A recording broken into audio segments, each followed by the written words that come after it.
So welcome to the panel discussion. It's entitled Purple Hearts Back from Iraq and Homeland.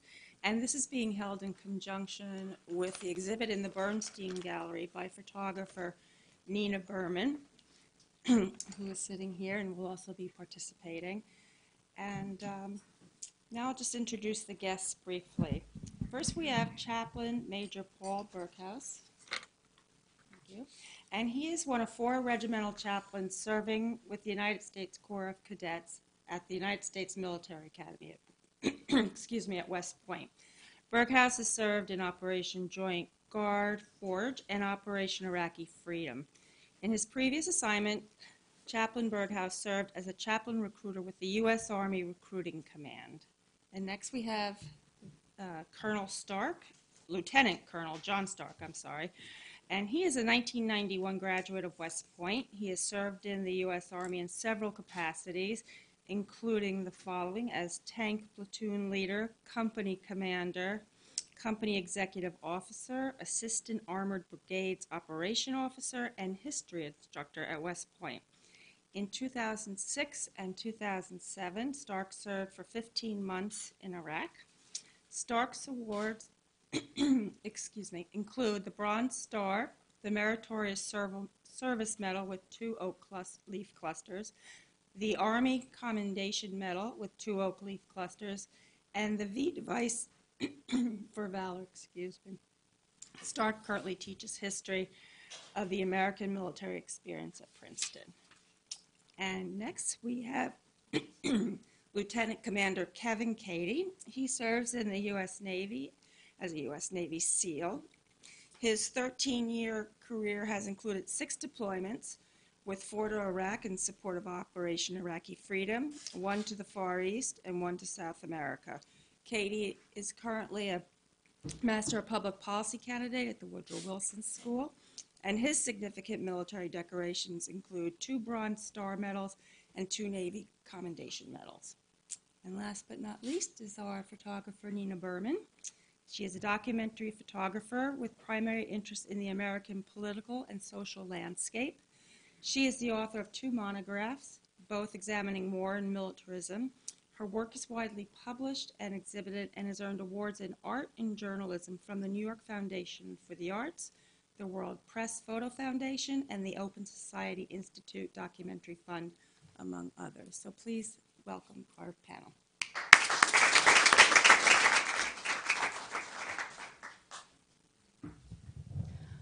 I think I'm starting first, and I'm going to show a video. It's about 9 minutes long, and it's still pictures and interviews that I did with Purple Hearts recipients from the Iraq War.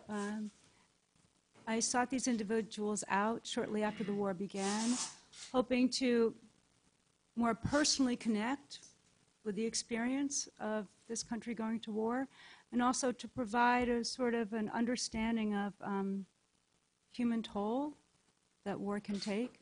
And so when I interviewed them, I recorded the interviews just for transcription purposes, but as I transcribed them and listened to their voices, I felt that their voices were very powerful and added a lot to the photography. And so some of the recordings are better than others, so please bear with the sound if some of them are a little scratchy. So we can show that video if you have it now. Whoever the master technician is up there.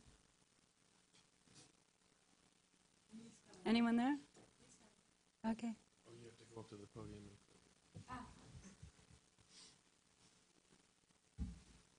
Is it a DVD or is it a... It's a QuickTime movie. Then it should be on the left side. It should be ready for it. How do you know that? Because I was just playing with it. Do you see it?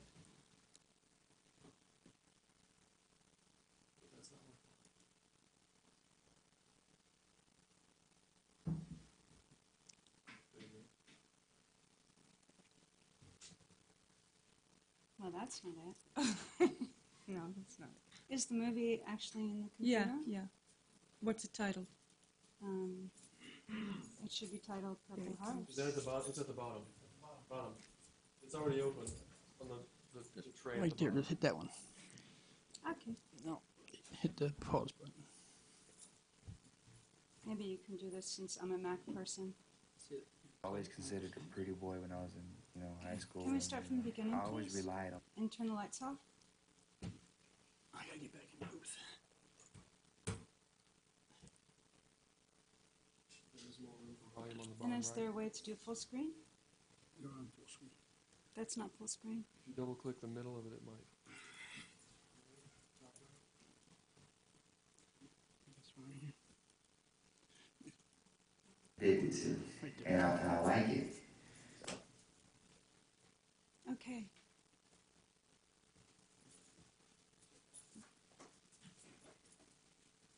I was always considered a pretty boy when I was in, high school, and I always relied on my physical appearance. That's what I always went off of. That's why sometimes I look at it and I say, I'm glad it's happened to me. Because it opened my eyes and made me realize that I do have something where I can reach out and touch people with just my words. I want to stay in because the Army's, I got addicted to it, and I like it. I'm this great Army soldier. I'm this great picture of the Army. I've been dealing with the military since I was like a sophomore in high school. They came to the school like 6 times a year. All the military branches, they had a recruiting station like a block from my house. It was like right there in the face. I had a friend that was 6 years old. His name was Charles, and he got killed. I think he was shot in the head. My older sister was killed in Australia. My father was killed when I was 7. He was being robbed. So, campus has always been around. So I was prepared. It's actually kind of funny. Like, my situation with losing one of my legs, it's like, I prepared myself for it. Things like that, I always had on the run. I thought about going to war, and it was kind of, scared me in a way. Because, I didn't really think about it before I signed up. And when I did go to war, I was scared. I heard 2 booms, and I looked to my left, and I heard an AK going off down below the building. I didn't know whether to run or what to do. I thought it was going to blow up, so I just closed my eyes. The hit from it just split it open, like if you were to take a hammer to a melon and just smash it open. It's kind of the effect it had on my legs. Throughout all the hospitals I've been to, I've had 7 blood transfusions. I've been in the operating room 15 times. I feel bad sometimes. I feel like I'm not doing my part. I wish I could point the finger at one person and just take them out, but all the pain and suffering I've been through, there ain't much I can do. I was angry at the people in Iraq. I don't trust them. I don't like them. We have to get information.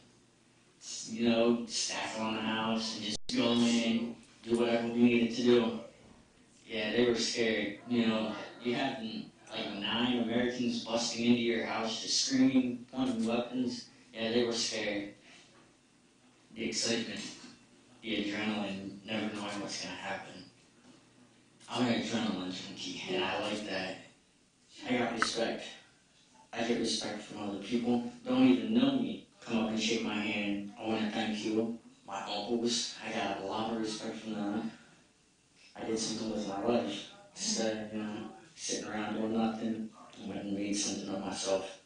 And you just watch, the news, or you watch the war movies on TV. We sit there and watch them. Watch a lot of John Wayne movies too. It's all, cowboy and Indians, and then the war movies. President Bush took over the hospital. I told my wife that now I can be called at any time, and I was called. It was scary, but I know how to do it. So I went and I did it. And it was, how can I say, my destiny, and I felt inside me empty because my wife wasn't there, my last memory is being in charge of the platoon. Now I like being with the kids and my wife. I take them with me to Veterans Hospital. They needed some young guys, so I volunteered to do it to help them out. He has a 4-year-old son, Brody. Family, which she's no longer great. Talking about his wife. She's left him now. So, But you're all right, though, aren't you? You're tough. You made it through this. yeah, You can handle anything now. I just don't have nothing anymore. Where, Yes, you do. There's somebody out there that's going to love you. yeah, that's what I'm hoping for. Man, for the shipping. I don't know, it's kind of hard. It's hard for me to explain. Nobody really knows. I mean, what these soldiers are going through, what's happening to them. Like, they see on TV, oh yeah, 2 soldiers got wounded today, and they think, oh yeah, it'll be alright. But that soldier's scarred for life, like physically and mentally, and like, it's like they don't understand. Like, they just see, oh yeah, 1 soldier wounded, and they'll forget about it, like, as soon as they change the channel. It looks cool on TV, but, once you go, and like, you see people get hurt, and you see, like, the people that you're supposed to hate, like the enemy or whatever, you see them hurt. It's just like, it's confusing. It's really confusing. Like, all the reasons that we went to war, it just seems like they're not legit enough, like, for people to lose their lives for. And for me to lose my hand, and, like, my buddies to lose their limbs. It's just, we want to know. Well, I know I want to know. He wants to know why we went, the real reason. I mean, I feel like I deserve to know. The concentration camp over there, the prison. And that's why I did most of my time over there. That's why I got hurt at over there. It was crazy. They wake up about 5 o'clock in the morning, all of them. Not just one, all of them. And they walking like zombies, like Walking Dead. Well, most of my guy friends, they was losing it out there. And I would go and tell them, hey man, look, you don't want to have wrong with you. And one of my guys tell me, man, my wife just had my son. I can't wait to get home and see him. He died out there. He sure did. And I think about that every day because I promised him that he was going to get home and see his newborn child. Shrapnel down the back. Shrapnel that came in and hit my head. I broke both of my arms. His shoulder is messed up. That shrapnel came in and punched my lungs. The last did something to my kidneys. And I lost a kidney. Pretty much took my life. Pretty much. I got a bonus in the National Guard for drawing the arm. Okay. Now that I switched over to regular Army, I got to pay the bonus back. But he was told that he wouldn't have to pay the bonus That's right. back. The reason he couldn't stay in there for a certain length of time is because he got injured. So they're making him pay that money back. Yeah, that's right. Can't get nothing. I'm burning on the inside. They let him down. All my high school buddies are dead, in jail, or just cracked up. 2 of them just got pumped in the ditch around here, dead. And the rest of them in jail, cracked up. For real. And that's why I'm gone out. When I got out of high school, I left. I was gone, but I knew what my life was at. Join the Army. Here I am. Back here. Different, but back here. I would love to go away. I would love to go away. Because I'm doing nothing. I don't know what it's going to end up.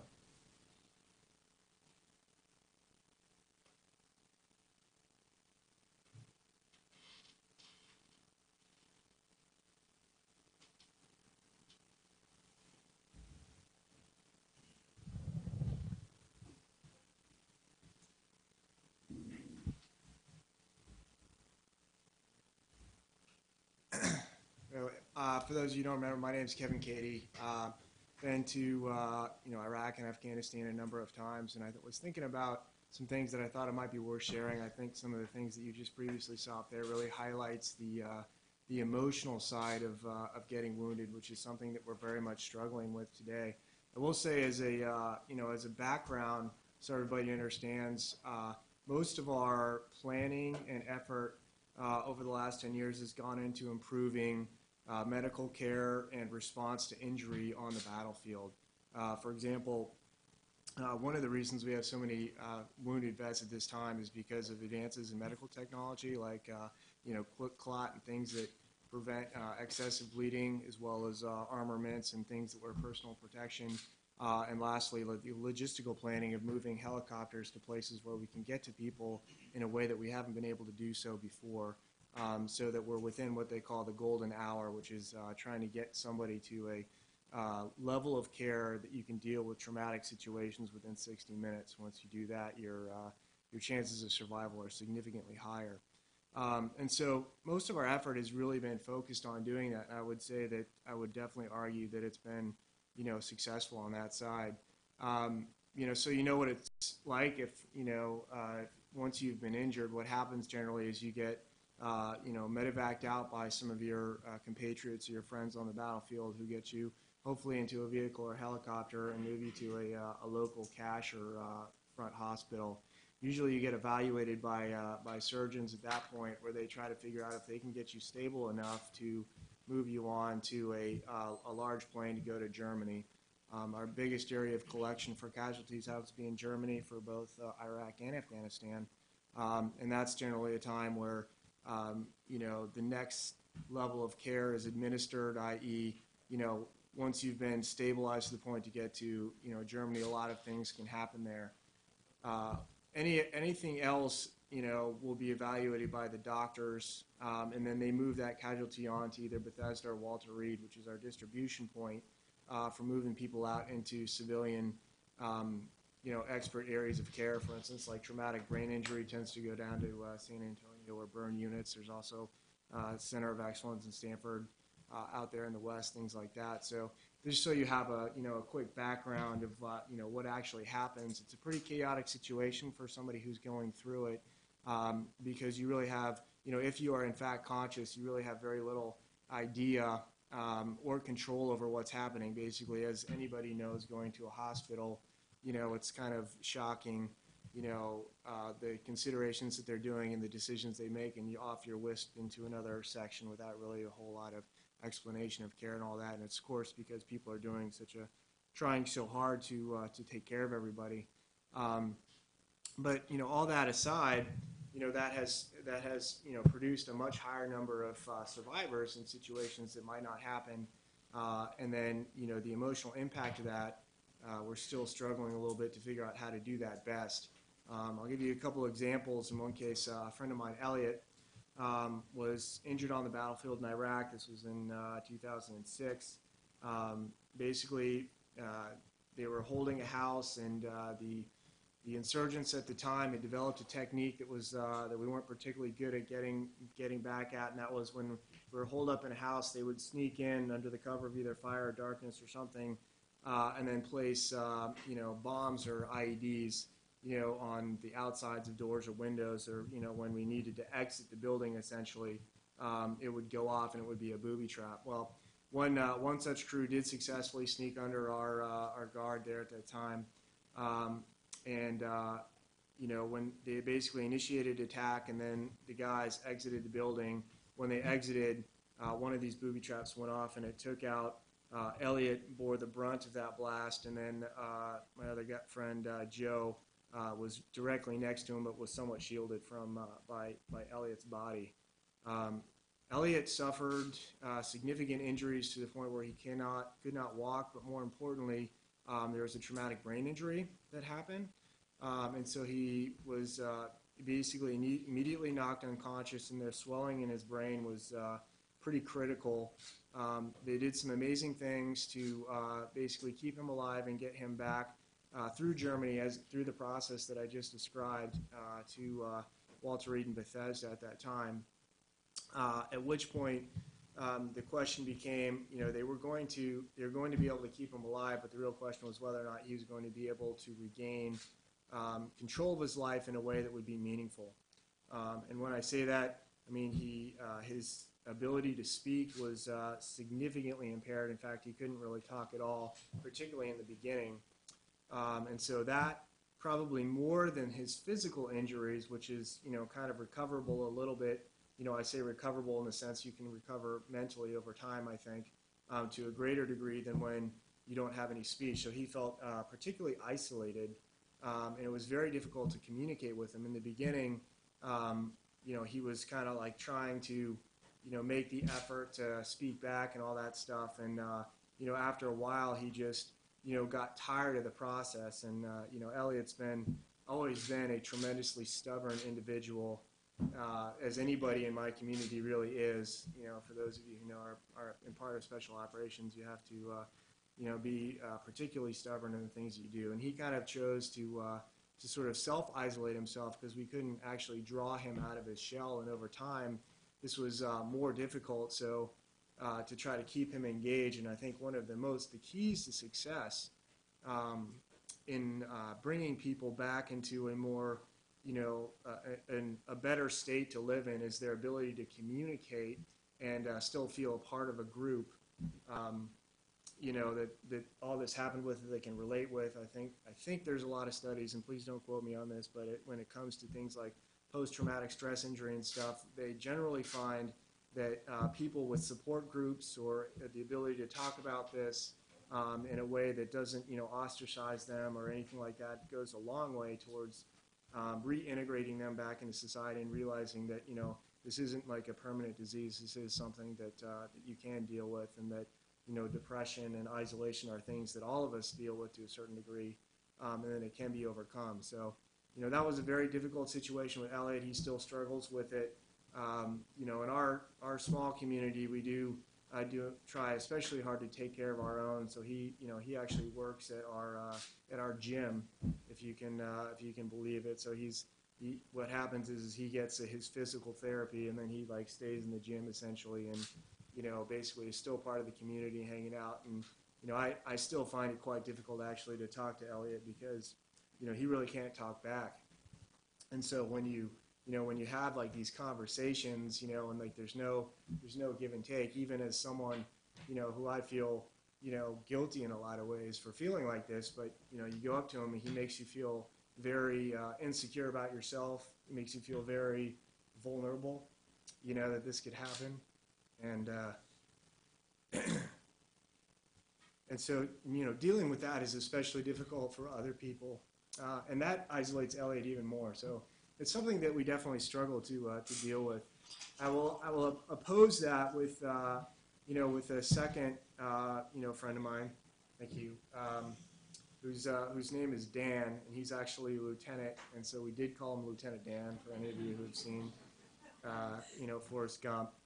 But Dan had been waiting for his chance of platoon command for a while, and this was actually just last year in late 2009. As we entered into our my previous deployment. For those of you who don't know anything about the SEAL teams or special operations, we deploy people all over the world at the same time. So we may train up as a group, but we actually spread out to different areas. And so one group of ours went to Afghanistan. I took the large majority of that second crew along with my commander to Iraq, where our main effort was, and then there was also 100 or so people that went out to the Far East and participate in operations in the Pacific area. So our group in Afghanistan is, the heaviest fighting, has clearly shifted now from Iraq to Afghanistan. That's absolutely where any SEAL would want to be, for sure, being our, what we feel to be our nation's priority in a lot of ways. And so, we were ready for, that type of heavy, fighting. But I don't think we realized it was going to hit quite so fast. I know, my last job was actually as the XO, or, I guess the deputy, as you might say. My job was essentially to implement, the commander's policy and prepare the command to respond to, contingencies or emergencies and that type of thing. And one of those things, of course, is, if somebody gets killed or wounded. In this case, we sent our first crew out. When we send out a couple hundred people, we don't send them all at once. We actually phase them in, over a period of time, because you need to have, your first guys need to be there to learn the area on the ground, and then get a little bit better, and then transmit that knowledge to the next crew, and you sort of phase it so you minimize the risk. Some of the most dangerous times that happen for those of us in combat arms is like when we have those turnover operations, because we have people who are experienced in doing it with the recent, of just doing it right then, but they're kind of ready to go home. They see the light at the end of the tunnel. They might get a little bit careless. And then the new people, like in this case, our crew coming in, might be either overconfident, underconfident, not really realize exactly what life is going to be like to that degree. And so those first couple of operations are always, a little bit dicey at best. Well, Lieutenant Dan took his crew and went into Helmand province, and within 18 hours of being on the ground, was inserting on the top of a mountaintop in pursuit of, it was about 100-man air assault raid targeting a Taliban / narco trafficker area. So there'll be opium and bombs and that kind of thing was the goal for this particular area. It was a small village. Well, unknowingly to those guys, again, a new tactic which had kind of really started to happen with much more frequency than previously realized, was the insurgents started booby trapping the tops of mountaintops. So they knew what was the desired area to overwatch someplace. So Lieutenant Dan was taking our crew of snipers and sitting in an overwatch position, and actually literally stepped on a mine in a huge minefield. I call them mines, but they were actually like bombs that were what we call daisy chained with explosive material, ringing the mountaintop. Luckily, and I say luckily because the whole mountaintop could have gone, it was just the one bomb that went, and the rest just kind of fizzled and went low order. So the result of that is that mass confusion, and then Dan lost his legs, and there was some pretty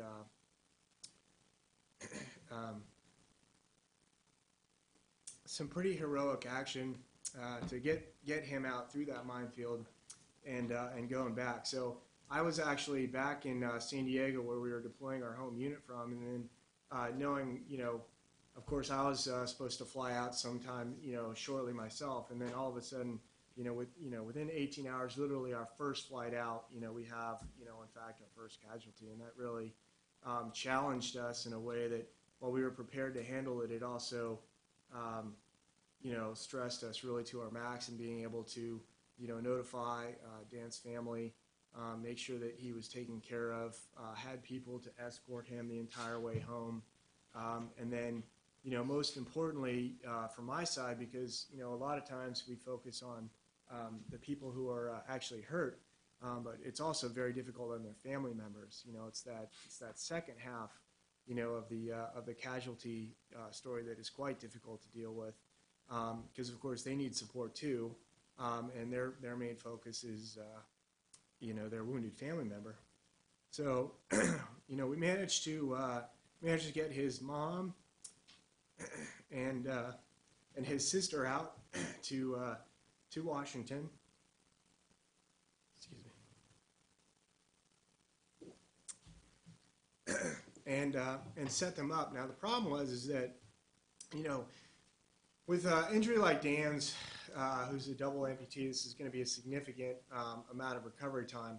Obviously, family members want to, take care of their loved one for a long period of time, and financially, that's extraordinarily difficult to do so. The military or the federal government will assist, financially with getting family members to, to meet their wounded family member. There is, halfway houses, so-called, that are owned, that people can stay in for free for a certain amount of time, and we can give some limited daily per diem, as we call it, to offset some of those circumstances. But that certainly doesn't extend into months of recovery time and all that kind of stuff. So that's, extraordinarily difficult to deal with. And trying to fix that, there are a number of, outstanding charity organizations like the CARE Coalition that provide a lot of money for those guys to do that. But, it's very difficult on all sides. Now, Dan is completely able to talk. In fact, he is, already doing races in his wheelchair with just his hands and all that. So, I mean, he's intent on, becoming your first, quadro, whatever, triathlete or something like that. And his situation is tremendously different than Elliot's because of the fact that he can, communicate with people and really, integrate back in. And he's much more, of course, of an inspiration to a lot of people because he has such a tremendously positive attitude. So, I mean, I think those are two, very different circumstances with, somewhat similar injuries in some ways that highlight, some of our issues, whether it's dealing with, helping family members out, doing continuing care, which I'm sure, CHAPS and things like that we'll discuss. I will say the last thing that's probably worth sharing is a little known fact about, operations on the ground, as well as the fact that there's a lot of people who are assigned to ground units that might not normally be assigned to them. So, for example, we had a group of about, 400 or so people in the western province of Iraq, only of which about, 78 were Navy SEALs. So that means that there's a lot of other people that are participating in the things that we're doing that may not be, they may not always be doing the raids, but they're certainly out, helping, collect information, hand out, medical care to, Iraq citizens, things, things that go along with the normal counterinsurgency campaign because, the fighting isn't quite as strong, and what's much more needed now is for people to help, the country of Iraq out. And so what that does is that the way that the military has tried to handle that is by asking for, lots of volunteers, we'll call them, from people that don't traditionally deploy in those types of scenarios, typically from the Navy or the Air Force, and they augment either the Army or the Marine Corps, or in our case, Special Operations, on a very consistent basis. The bureaucracy of the system is such that it's difficult to say who's actually coming directly to your unit when, and then the information that comes along with them is sometimes sporadic, as happens when you're dealing with a lot of information. So while SEAL Team 1, we'll just say, grew to a task force size of 600 or so, we sent, as I previously described, we sent people out to Afghanistan, Iraq, and the Far East, and then when we arrive in our locations, then we grow by these other people that help us out with the things that we can't do ourselves. The impact of this is that we get people who are somewhat less prepared, and also because we don't have information on them, it's much more difficult for us to ensure that care is given to them in the proper way. And my example of this is a young lady that we'll call Amy.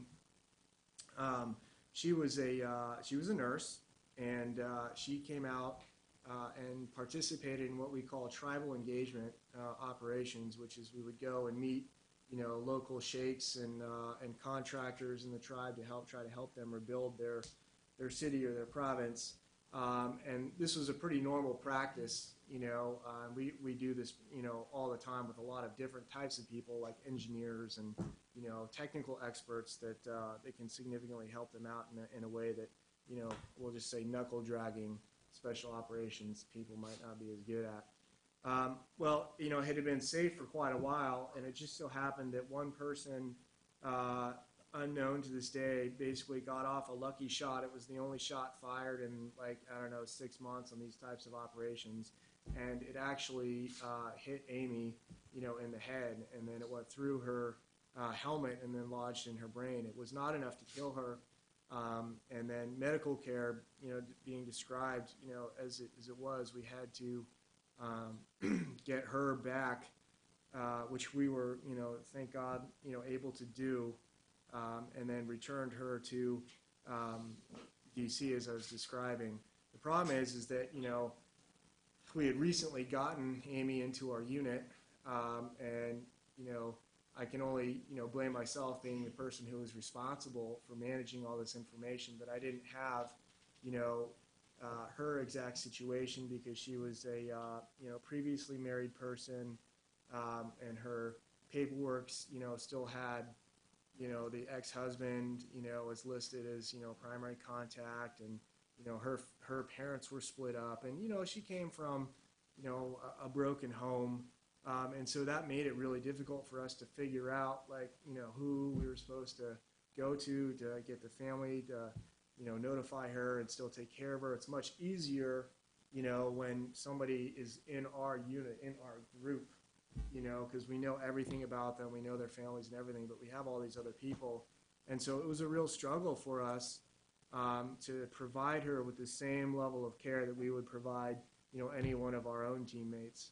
And that's a continuing challenge, I would say, for all of the units that are currently operating on the ground because, we're getting both better and worse, in some of the things that we do. And so to take care of these people is obviously just as important as it is to take care of your own crew, and it's much more difficult. With that, I'll hand it over to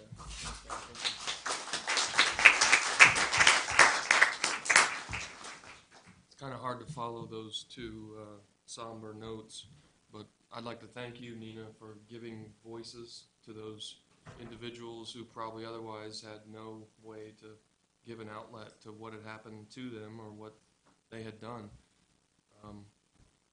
For myself, it was really hard for me to accept an invitation to sit here. I don't hold a Purple Heart. I've never been wounded. I've had my share of close calls. I'll share one of those that was actually captured on film. Probably not as dramatic as it seemed to me to watch it, but it happened. I was in 6 IED strikes, and I was never wounded. No one in my crew was wounded, but it was very, very close. And then we found one more IED right before we drove over it. Not the right ratio that we would want to have in that equation, but I was an operations officer in 2006 and 2007 in Ramadi, which is in the in Al Anbar under the Marines. And since we were under the Marines, we had Navy SEALs in our vicinity, and they worked with us quite closely. Actually, the first Navy SEAL killed in Iraq was on the same patrol that I was on. I don't know if I ever told you. I don't know if I told you that or not. But I have his name on my bracelet here. I'll tell the stories of these guys very briefly before we watch the little video. There was 800 men and women. There were 2 women. They were mechanics, but they were troopers and did their job just like anybody else would. You wouldn't distinguish between men and women when you're all in your full battle rattle running around and there's mortars dropping every morning on your way to go eat. You might take a dive in the dust. When we got there, that's the way that it was. 7 times a day, air raid warnings, and we were supposed to figure this place out, 800 of us. When we left, 115 Purple Hearts later, 12 KIA, and I think for the city total, that was about the average, because there were 8,000 in the city of Ramadi, and there were 1,200 wounded and about 94 KIA. I attended 27 memorial services in 9 months, and there was a 13-day stretch where there was one every day. So it was, was not the landing at Normandy or something.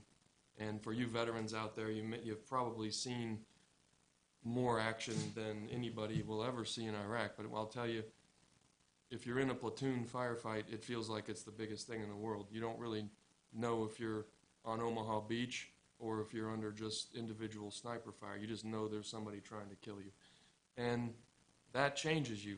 And when you're in charge of operations for 800 people, now I wasn't the commander. My commander was under unbearable pressure. He was the one dealing with parents and families. And I was in an office designing operations.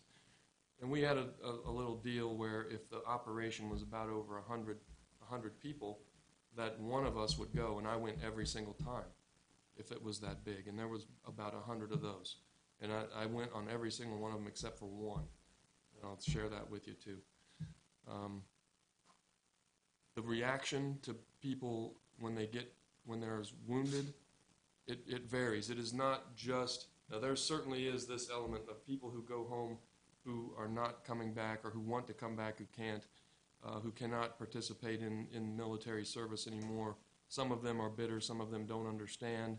And when you're talking about 18-year-old kids that have just turned into men or trying to become men by doing military service or trying to grow up and be women, there's plenty of women wounded too.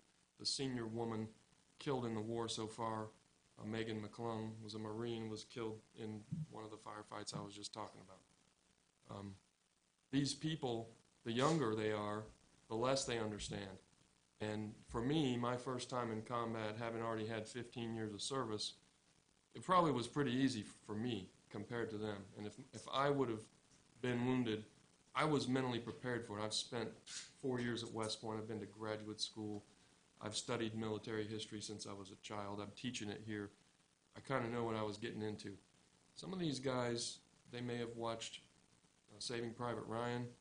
They may have played video games, and they wanted to feel that experience. Now, the first 3 months that I was in Iraq, we were in northern Iraq where it was very safe. And we had one Purple Heart there. A guy was grazed by an IED that went off, and he got his Purple Heart. It was a big deal. We had no idea what we were getting into going into Al-Anbar. So there was a sense of excitement to go into this place, to go into a place where people are getting killed every day, and there was a National Guard unit there, and we had the greatest respect for them because the way they handed it over to us, we were going to go in there and clean it up. And we kicked in doors and cleared 8,000 buildings in 4 months, one at a time, and took military working dogs in there and searched them. And then we sent robots, and then we did everything we could to make sure these places were safe.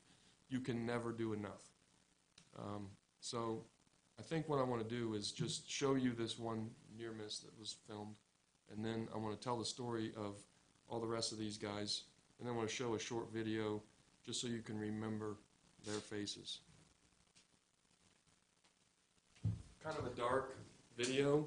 The story here was we had just taken over a combat outpost, and I was bringing new maps to the people that were out there, and it got dark. On the way back, I decided that I would put my vehicle in the front. Normally the person that's in charge rides in the middle. There's a vehicle in the front and a vehicle in the back.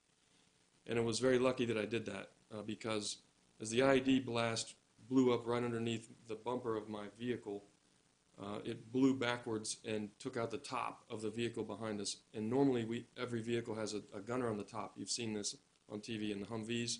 There'll be someone on the top. But it just so happened that we had a prototype vehicle that had a machine gun that was controlled from the inside, and we had put that in the middle.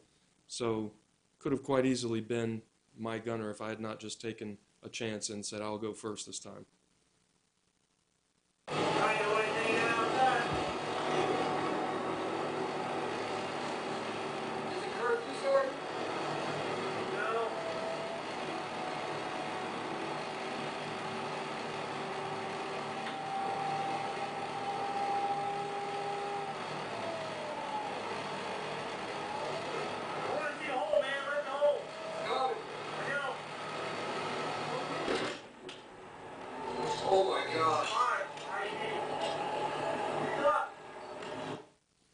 I don't share that with everybody, but I may have shown that to some of the ROTC folks in here last year.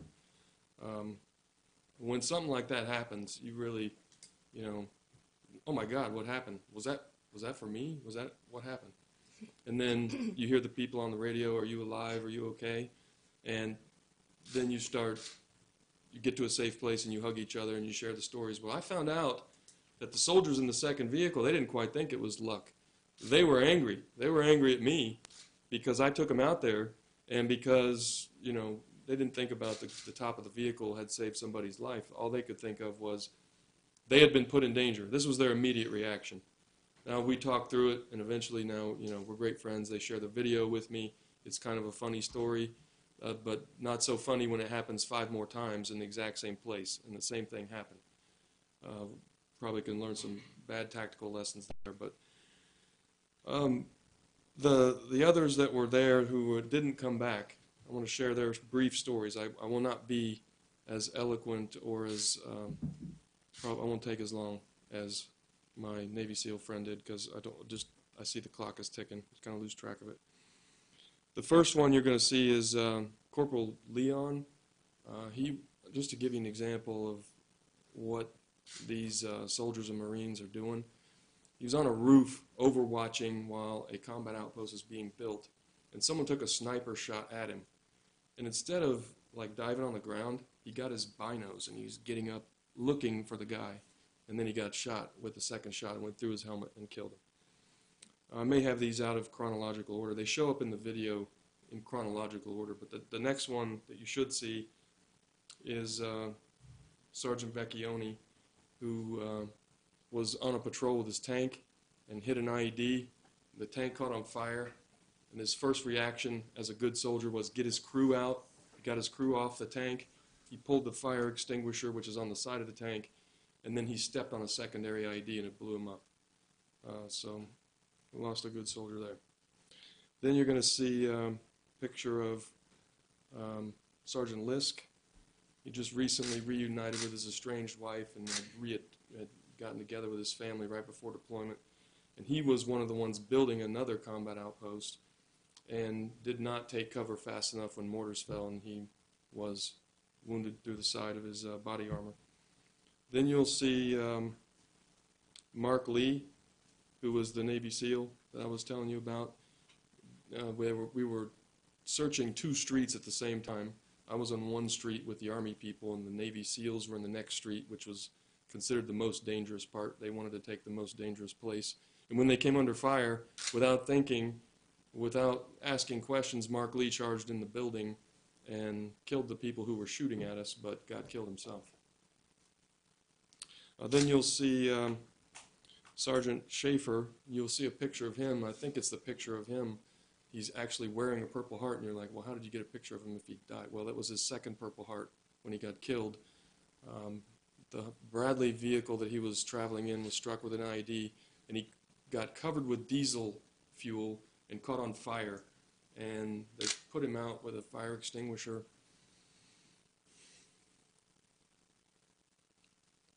It was about 4 years ago, exactly today.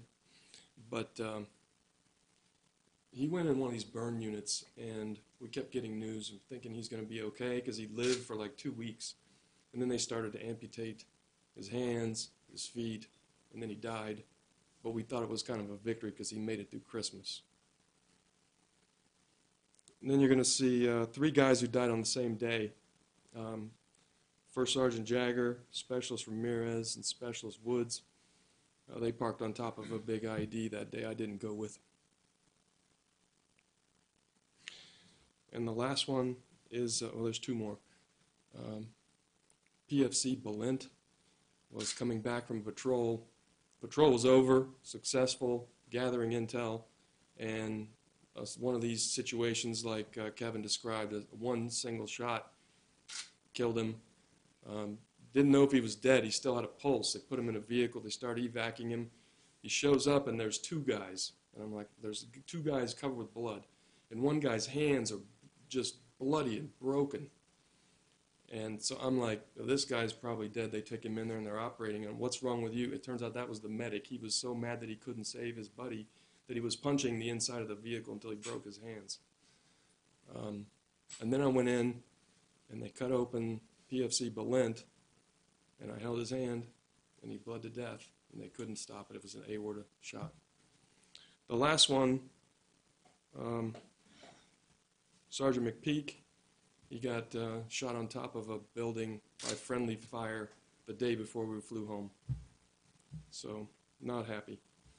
But I want you to remember their faces, so I'm going to ask you if you can just bear with me for a second if I can figure out this system here. Trying to remember what you told me.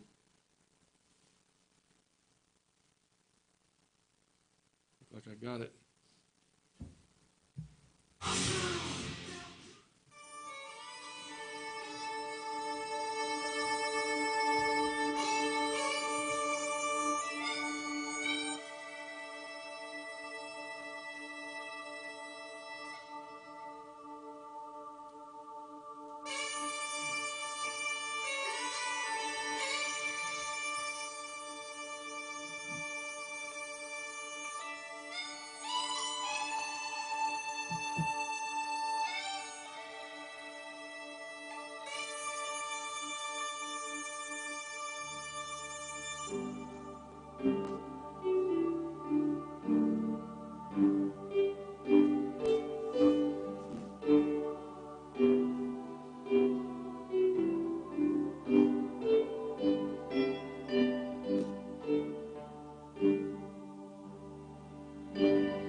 Queen Marvel skjuta heter mig, det sitter joggerstur ombord.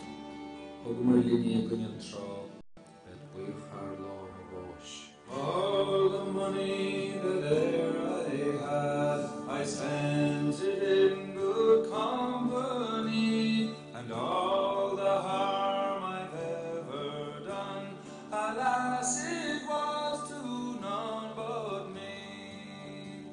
And all I've done for want of wit to memory now I can't recall.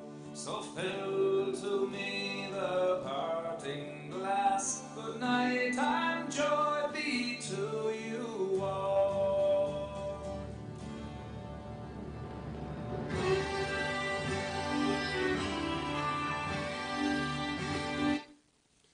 If you do this business long enough, the people you get to know be the chaplains. They're in there in the operating room, they're in there in the triage, and they're there at those memorial services making life a little bit bearable psychologically, the moral side of this, keeping everybody pointed in the right direction. So with that, I'll turn it over to you, Chaplain.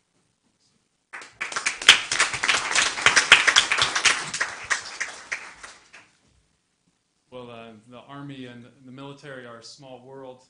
I served with First Sergeant Jagger when I was an armor officer previously before becoming a chaplain, and that picture is very fitting. If I have selected a picture for First Sergeant Jagger, it would have been him with his guitar. He used to play the national anthem at the memorial services. My name's Chaplain Paul Berghaus, and I first just want to say thank you, Nina, for honoring our wounded warriors with your work and displaying their sacrifice in such a touching way through photographs. And thank you all here at the Woodrow Wilson School for putting on this panel. Thank you all for coming here today to honor those who have given so much to preserve our freedoms. And for our veterans, thank you all for your service as well. I think I'll just take a few minutes here to talk a little bit about what I do as a chaplain to care for those who've been wounded. One of the mottos that we say frequently in the chaplaincy is nurture the living, care for the wounded, and honor the dead. That kind of captures what we do as chaplains. And some of you may know, some of you may not know, we have the privilege of walking side by side with soldiers in a particular unit by being assigned down to the battalion level to be embedded, much like the media might be embedded with a unit during a deployment, but to be embedded with that unit not only during the deployment, but before that deployment and afterwards, to provide care for soldiers and for their family members as well. And maybe I'll just share a few brief stories as well that kind of captures a little bit about what we do as chaplains. One in particular story, Sergeant Dan, much like Lieutenant Dan, who was our mortar platoon sergeant while I was deployed with a cavalry squadron in southwest Baghdad during 2006, who, as we've heard already, was his Humvee was struck by an IED, one of the greatest threats over there, obviously. Ended up losing both of his legs as a result. Again, some great heroic actions by his crew and others on his patrol to save his life and to stabilize him at the moment. The evacuation process of Sergeant Dan, and this is typical of operations in Iraq and Afghanistan, was so fast and so efficient. Normally, as a chaplain, when I received a report that we had casualties, if I couldn't make it to the actual location of the incident, my next move would be either to our aid station on our camp or to the combat support hospital in the green zone. But his evacuation was so quick, I never caught up to him. They had already had him on his way to Germany before we could respond and meet up with him. But what I did in order to care for his patrol was something that's very common that chaplains are involved with after a traumatic event like that happens. And that is to meet the patrol immediately when they come back to the camp, to be there with them, be available to talk to soldiers who may need to talk at that moment or may need some immediate kind of emotional or mental first aid, so to speak, to put it in those terms. If not, just to be a presence there with them. That highlights an important thing that we do as chaplains, and that is to build relationships with soldiers before these kinds of things happen so that they know who we are, that they know we're someone safe, that they can talk to, someone that doesn't just pop out of nowhere, that they don't know and isn't part of their family as a unit, but someone that they can talk to about what's going on or what they've experienced. In the next couple of days following an incident like that, we conduct what's called a critical incident stress debriefing. That's a long military term that really means we get everyone together in a circle. It's not group therapy or group counseling, but we talk through what happened. We talk about what everybody saw. We talk about what they experienced.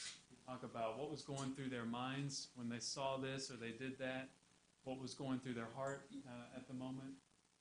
Not to analyze or be critical about what steps leaders took or were they tactically sound or not, or did people make the right decisions, not to get into all of that, but rather to give soldiers the opportunity to speak autobiographically about what they experienced, which is really a crucial first step, even as Kevin was talking about the need for people to communicate after they've gone through a traumatic event like that. It's that first step to get them into the grieving process and therefore into the healing process and get them talking about things. By no means is it the culmination of that process. That process goes on for weeks and months and years, as you can imagine. So we conducted that with many, many patrols who had seriously wounded or those who had lost a friend who was killed in action as a result. Another critical piece, even as Colonel Stark mentioned, that we have a privilege to be involved with as chaplains is the memorial ceremony process, both planning that and conducting it as well. Not only is it a way that we can honor those who've fallen and honor them appropriately and remember them, but it's also very helpful for the friends and for the rest of the unit of those that were lost to, again, get them into the grieving process. You know, you might think, and really in some ways it is a natural tendency for people to guard themselves from that and try to maybe walk away or shield themselves from those emotions. But in reality, our goal as chaplains is to get them into that grief. Not leave them there, but get them into it, because that really is part of the way that we heal as human beings, is to go through that. And even the image on the screen there of the firing party rendering honors, typically during the memorial ceremony, at the point where the roll call is read by the unit first sergeant, usually 2 names are called out of soldiers who are present in formation there at the ceremony. They'll answer, "Here, First Sergeant." And then the name of the soldier that was killed in action will be read 3 times, followed by silence, and then by the playing of taps. And it's at that moment, you can just imagine, and some of you all have experienced that, that the emotions and the grief comes out. But through that process, we hope as chaplains to begin the healing as well and get soldiers talking about what they've experienced, which, again, highlights the importance of them knowing us and us knowing them as chaplains, but also soldiers caring for one another throughout the rest of the deployment once they get back home, hopefully having the opportunity to stay connected with each other help one another through that process. One last thing, I guess, that I'll mention that's already been touched on here. In some cases, we had wounds that were traumatic and very physical in nature.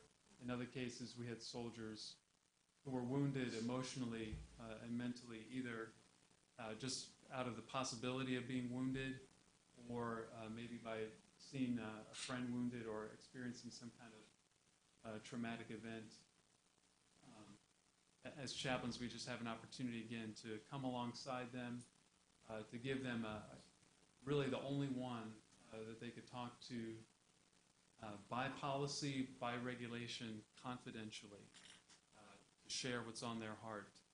Much like, I'm a Protestant chaplain, but you could equate it to the same kind of confidentiality that a Roman Catholic priest would offer a parishioner.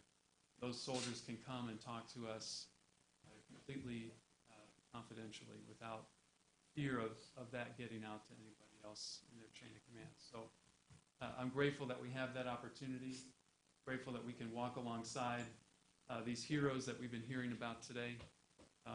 Certainly be willing to answer any further questions you all have about what a chaplain does.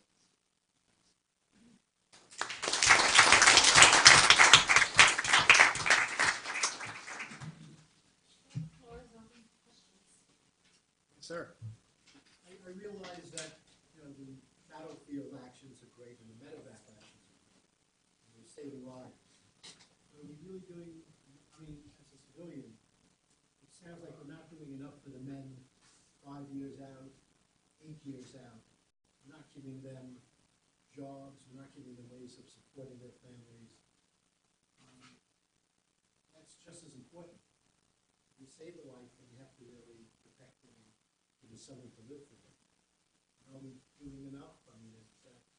Would you lose track of the men after 4 years or 5 years?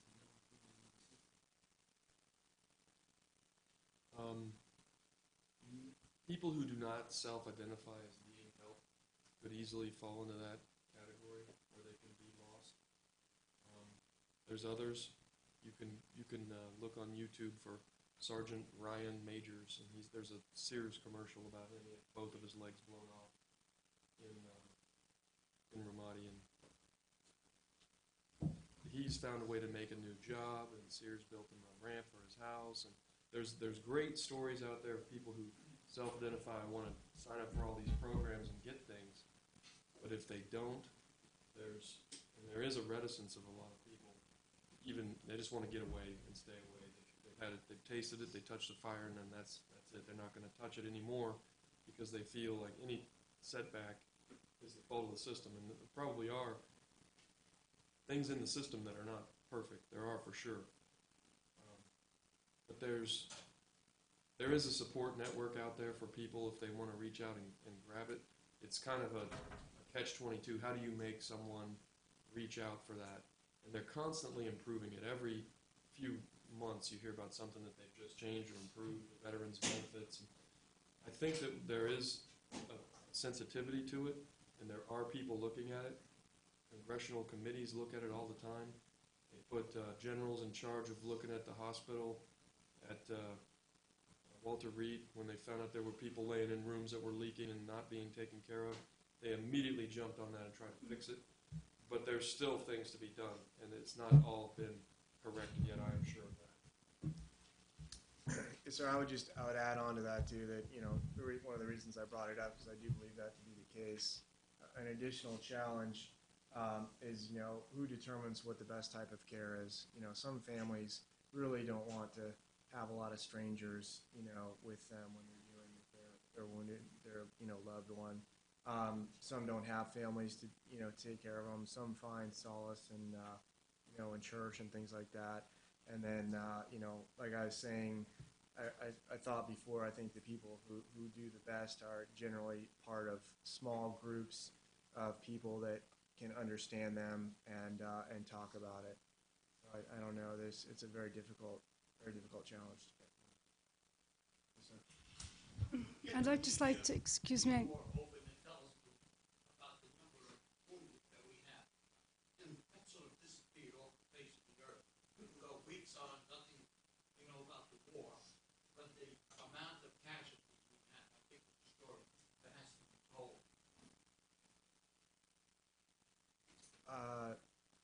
as far as the media reporting it, sir, I don't have any control over the media. I'm not really sure. I know the Department of Defense, publishes on its website every time, somebody is wounded and what type of casualty it was and whether or not they passed away.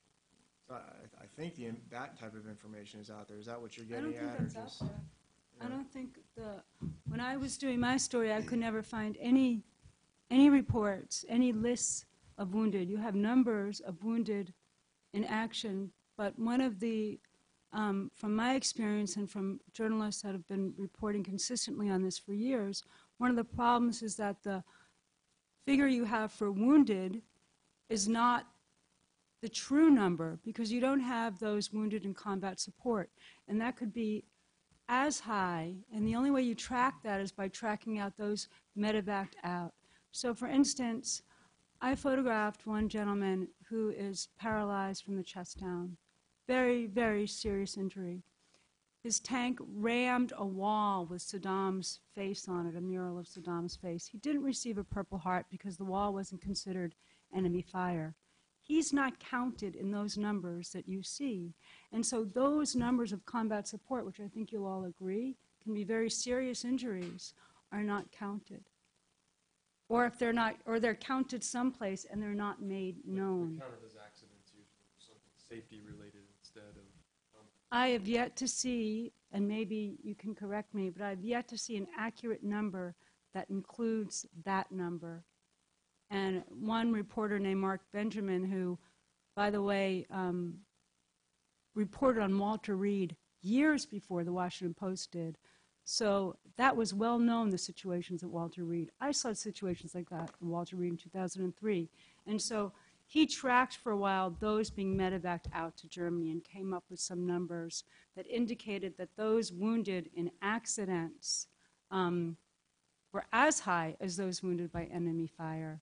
And so I think that it is a serious issue, and that even though maybe you could say that our military and our VA are doing a better job than maybe in the Vietnam days, where you heard horror stories of people literally lying in their feces in VA hospitals, there is so much, from my point of view and what I've seen, that needs to be done. And I don't think that we as a nation have any understanding of the cost and the commitment that this is going to require. And so I take maybe a less rosy view of this. Sir. Yeah, I'm a combat vet. I spent 18 months in the hospital. And I've been helping veterans since I got discharged from Guy Forge Hospital. I'm with the Military Order of the Purple Heart. We try to familiarize ourselves with the local veterans coming out of Afghanistan and Iraq.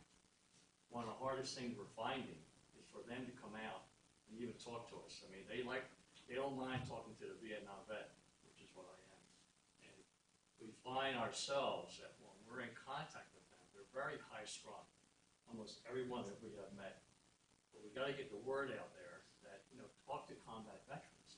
You don't need to go to the VA right away or any other facility. Call the Purple Heart Chaplain. We are combat vets. We were wounded. We know what it's like. And someone mentioned the Purple Hearts. We're in a process now going to our local senators. Due to the Privacy Act, you cannot get all Purple Heart recipients. And I think it's time that we need to lift that law, allowing veterans who have been wounded, allow their names to be given to local individuals so we can contact them. There's a lot of help out there that's people who are willing to give it, but we can't find out who to give it to. I work with the VA, as a volunteer, and I work with the different nurses, and it's just amazing how we can't come together as one. Yesterday, we're having 4 different dates of giving brand new clothing, and we're not, the Purple Heart chapter, we are not the ones that have the cards and clothing, okay? That's the foundation. But we're having 4 dates for returning veterans. We have brand new clothes, we have food certificates, we have toys for the children, we have clothing for the wives, brand new, okay? We had a total of 4 veterans come out yesterday. Of the 4, 3 were World War II, and 1 was a Vietnam vet. Now, and we have advertised this. I was interviewed by Wall Street Journal. I was in a local paper, and I've been on local TV. How do we bring them out? And here I am. We're saying, hey, you got it. We want to help you. How do we do it? So I think what I'm asking for, what I'm saying is that we all can work together, but it's very hard. People are always pointing fingers, and there's a lot of people out there willing to help the returning veteran, especially those who were disfigured. It's, I was disfigured. I had no face when I got shot, besides other parts. You have to overcome those things. Hospitals is a big fraternity. And, and when you're in there, as messed up as you can be, you still have a good time. And when you come out, people say, what can you do for veterans? Veterans Day, they had mattresses on sale for Veterans Day. Come on. If you want to give a veteran a break, give it to them 365 days a year. Lowe does, Home Depot does. The employers of this country need to come forward and say, Iraqi vets, here we are. If you're not educated for what we're looking for, you got the GI Bill, and we'll support it. Amen. Commend you for that attitude. I would be happy if a lot of people shared it, for sure. Do we have a good number, do we have a good idea of the number of injured Iraqi vets who live, say, in the tri-state area? You probably know better than anyone. Well, yeah, there are names. That's the question you're asking, and due to the Privacy Act, going back to the 70s, you cannot get the names of individuals. But what would you estimate as a ballpark number of possible victims in the area? I'd be guessing if I gave you an estimate. If there's nobody coming to respond to the offer, that maybe it's they're just not out there, maybe in any significant numbers. They're out there. Being ex-military, you're proud of everything you have in your life. I was very successful in my career. I finally broke down 7 years ago, and I was considered 100% disabled by the time I got medical discharge. But there were times when it still catches up to you. But we got to get the vets out there to come forward. Put an ad on the paper. I don't care what it is. Hey, vets, we're trying to help you. Come on out. Well, they're not out there in numbers that even remotely approach Vietnam or the other wars. It's a smaller number in total, and they're probably more sparsely situated.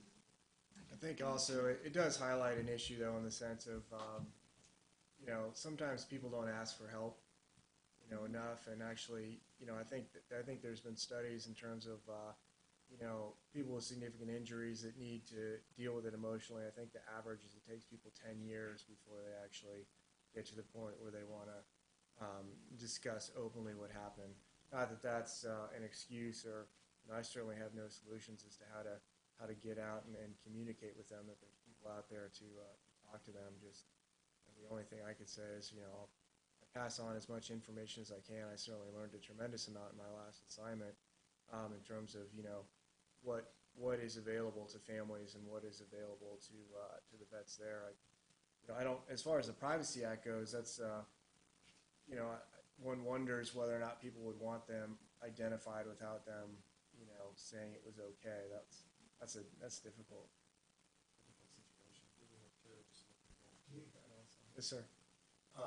First of all, I apologize because this is not going to be politically correct, but I wish this was in Palmer Stadium and there was about 25,000 people listening to what you all shared with us. Thank you very much, and I don't want you to think that just the audience here is representative of the people who really care about you all. Number one. Number two, what do we need to know? I mean, what do we need to know? Or if there's presses in here, this is off the record. What do we need to know that we don't know? And I don't mean about the injured. I don't mean about, what do we need to know about those that are living and currently serving? What do they want from us? How can we help them? What do you wish you knew? I think they want to, you should know that there's a dozen or 2 dozen amputees serving in Afghanistan and Iraq right now. There are people who go through this, who come out on the other end even stronger. even better soldiers. They don't get choked up like me and Kevin. They act more like the chaplain here when they talk about it. They can deal with it. They're strong. They're all volunteers, and they love what they do, and they're doing it for even those people who don't want to listen to this. And if someday that no one ever has to listen to this again, that would make them even more happy. So I think the only thing I would add is that, I would certainly do what I'm doing, even if, nobody showed up to events such as this. There's no question in my mind, you do it for the guys to your left and right, not for us, and I know that. Well, for purposes of full disclosure, we do it for the son, country, so. and we do it for as many people as we can do it. So, and I would also say that I think that probably more than anything, most soldiers wouldn't want anyone to pity them or to think that they can't handle it, or there's this overriding broken soldier syndrome. I think that they would want to be in a much more strong frame of mind, and willing to fight back, and that they're proud of what they did. I think just one last thing on that. As you've seen already, these are real people whose lives are so much fuller or have so much more depth or breadth than Dan as a lieutenant or a sergeant, and for people to realize, you would just be amazed. One of the privileges I have is just to get to know the backgrounds of our soldiers, who they are, like First Sergeant Jagger playing the guitar. They are remarkable people with wonderful talents and gifts and personalities. Maybe sometimes that's hard to see because of the uniform in some cases, or people aren't able to see that deeper level of those who serve. So. We have time for one more question. Greg? I have a question about blame. If any of you have experienced someone gets wounded, and obviously there's circumstances where there's nothing that could be done. There are obviously also circumstances where someone is at fault for their injury. And is that something that they hold on to? Is that something that you can talk about in your unit? How do you talk through that? And is that something that they hold on to, or do they kind of forget it's just there? Well, I'll give my examples first. One night I was on TOC watch, watching a screen, sitting in a room like this, and there's a guard tower getting shot at. Company commander calls and says, request permission for airstrike on this building. We check our census data. We had been in all those buildings, like I told you. We found out that this building that they say the fire is coming from is empty. Go ask my commander. I wake him up in the middle of the night. Can we drop a bomb on this building? We had done it probably 50 times before, but I always asked permission. Probably could have got away with it. We did it. Hit the building. Firing stops. 5 minutes later, across the street, same thing. Another building, empty building. They're firing at the same guard tower. I don't wake up the commander. I give permission. We drop the bomb. The Air Force guy confirms the building number, the grid. We lays it. He looks at it. He confirms it. He hits the wrong building. It drops in the living room of some Iraqi family and does not explode. So that's an enemy situation, or friendly civilians. We don't know. These civilian guys, they didn't want anything. They didn't blame us. They just wanted us to leave them alone. The other situation, though, is a friendly fire situation. Specialist McPeak on the roof with a guy who's going to replace him in the morning, and they're both on watch, and some guy in another across the battalion boundaries in his tank thinks he's facing south, and he's really facing right at that building. We got movement on top of that building, and he doesn't ask permission. He just fires and kills 2 guys. Initially, we reported that we didn't know where this came from. We don't know. It was an enemy fire. We have explosive ordnance disposal come out and look at it. They find all kinds of ordnance all over the place. We don't know what it is, and we report it up as unknown, probably enemy, KIA, killed by enemy. And then in the morning, we find out that there was an F-18 watching this whole thing and saw the tank fire, and it happened at the same time as these guys had claimed to kill 2 guys south. And we put it together. The family is, first notified that it was enemy, then they're notified that it's friendly, and they think it's a cover-up. They immediately hear about Pat Tillman. You think this is all a cover-up. It's really a lot of confusion, and you have different reactions by different people. That family was wondering if they should sue the Army. They've heard 2 different stories. They don't know for sure what's real anymore.